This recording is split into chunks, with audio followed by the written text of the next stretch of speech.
All parents argue. ऐसा possible ही नहीं कि आर्ग्यूमेंट दो पार्टनर्स के बीच में, पेरेंट्स के बीच में ना हो.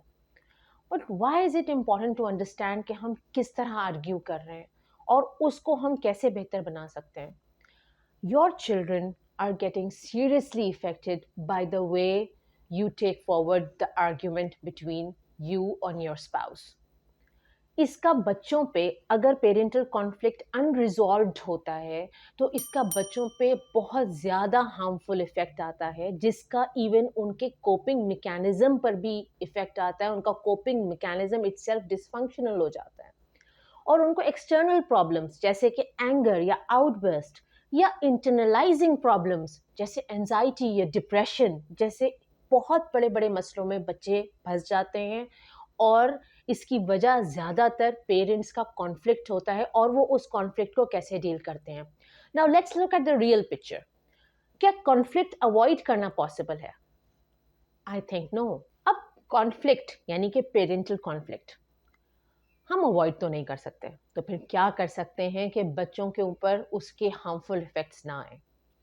इसके लिए फेयर फाइटिंग रूल्स समझें.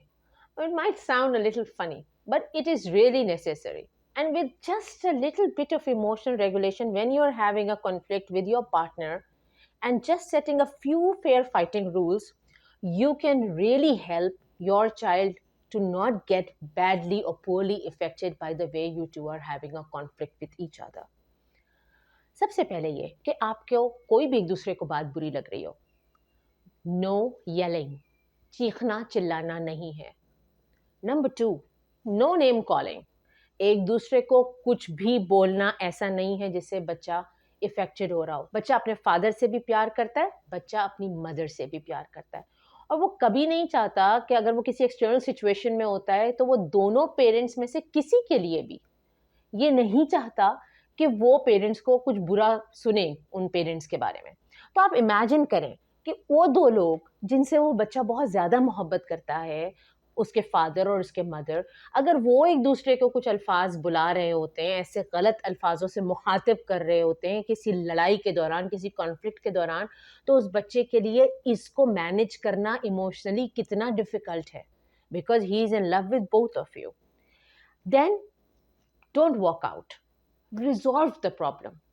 जब अगर आपका कॉन्फ्लिक्ट आपके बच्चे के सामने हो रहा है तो ये भी बहुत ज़रूरी है कि वो कॉन्फ्लिक्ट आपके बच्चे के सामने रिजॉल्व हो. Don't walk out. Number 4, if it is required and it should be so, say sorry.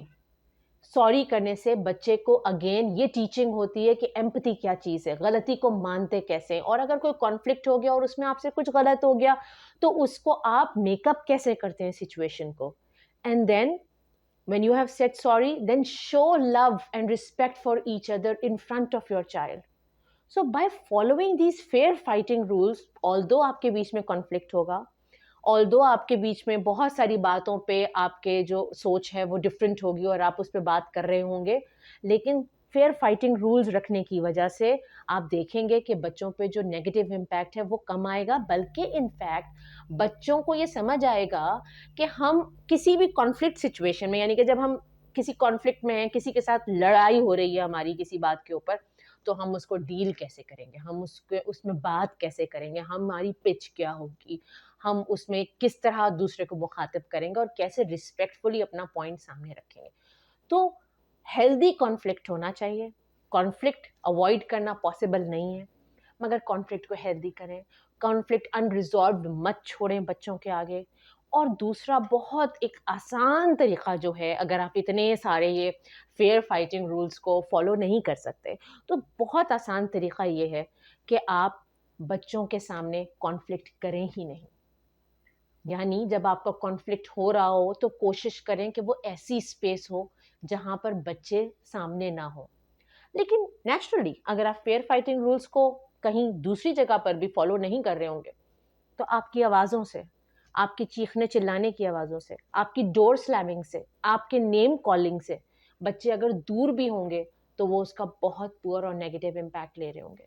ऐसे बच्चे जो आए दिन अपने पेरेंट्स के साथ अनरिजॉल्व कॉन्फ्लिक्ट होते हुए देखते हैं, ऐसे बच्चे जो अपने पेरेंट्स को चीखते चिल्लाते एक दूसरे के ऊपर देखते हैं, उनको खुद हेल्दी रिलेशनशिप्स फॉर्म करने में बहुत मसला होता है.